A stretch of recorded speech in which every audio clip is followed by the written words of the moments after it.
В законную силу вступил приговор Сысольского суда в отношении 60-летней жительницы Кагородского района Аллы Пломодела. В декабре прошлого года в полицию поступило сообщение о продаже в поселке Подь суррогатного алкоголя. Вскоре силовики установили предполагаемого изготовителя сивухи. В дом подозреваемой очередной покупатель пришел под контролем силовиков.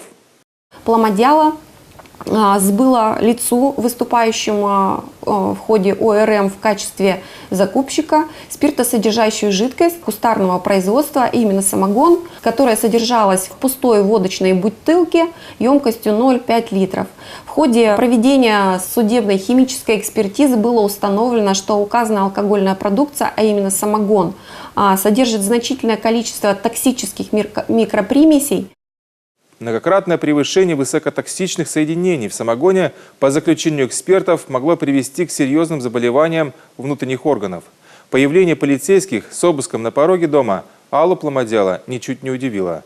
Оказалось, ранее пенсионерку уже привлекали за продажу суррогата односельчанам, но нужных выводов для себя сельский бутлегер так и не сделала.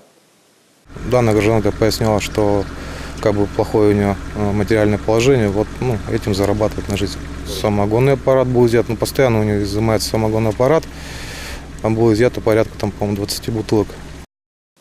Пенсионерка оправдывалась, дескать, она серьезно больна, и ей нужны деньги на лекарства. Пенсии на покупку таблеток пожилой сельчанке не хватало, вот и решила гнать самогон прямо у себя дома. Суд учел раскаяние Аллы Пломодела и вынес довольно мягкий приговор. Самогонщице придется заплатить 10 тысяч рублей штрафа. Аппарат и алкоголь будут уничтожены.